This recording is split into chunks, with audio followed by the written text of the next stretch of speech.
Bruno Fernandes, Cunha, Mbumo.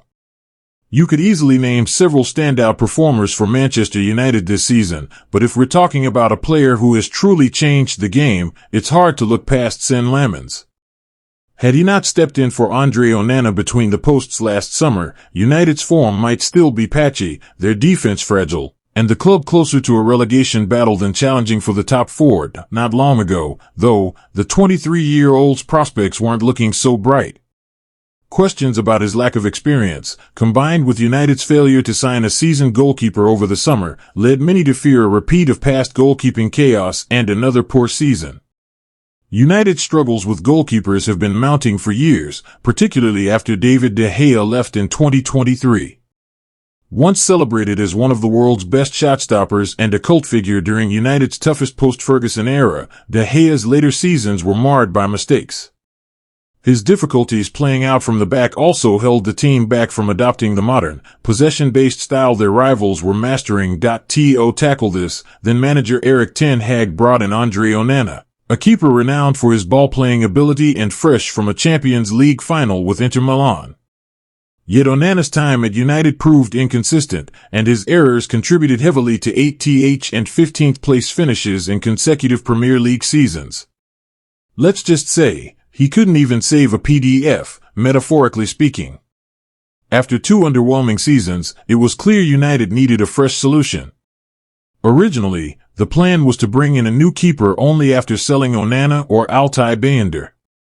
But following Onana's high-profile mistakes in the Carabao Cup against Grimsby Town and Bayındır's inability to impress, plans changed. United turned to Senne Lammens, signing the young Belgian from Royal Antwerp on deadline day for around £18 million.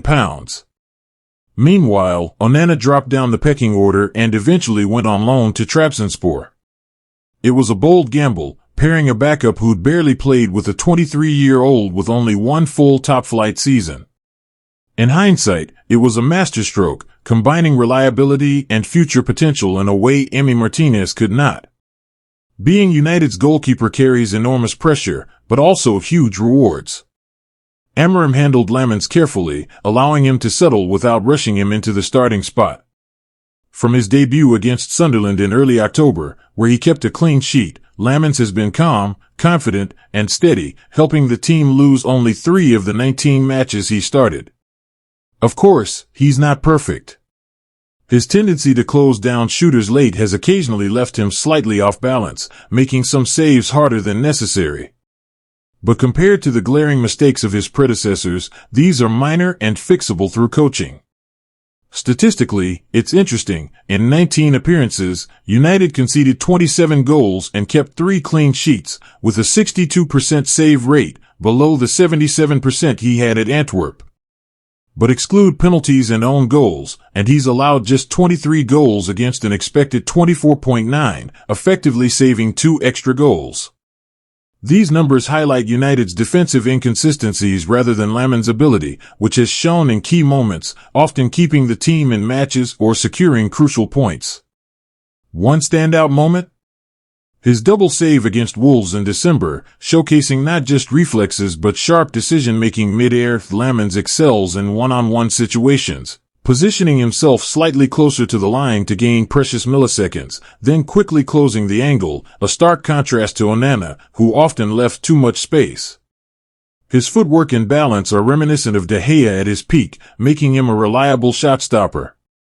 He also dominates in the air, challenging crosses and claiming set pieces, a skill past United keepers often lacked. His confidence has had a ripple effect. Defenders like De Ligt, Luke Shaw, and Aiden Heaven have elevated their performances, while midfielders like Casemiro have been better protected against counterattacks. When it comes to distribution, Lammens plays a pragmatic role. He's been directed to favor long passes, protecting a sometimes shaky backline. Compare that to last season, Onana's goal kicks went long just 65% of the time, versus 87% for Lammens. Even when he makes passing errors, like in the FA Cup loss to Brighton, he quickly recovers, showing composure and versatility. With his talent, confidence, and influence on United's playing style, it seems the club has finally stabilized a position that caused them headaches for years. Lammens isn't just filling a role, he's shaping the team's identity, providing the foundation for a top 4 challenge this season and possibly beyond.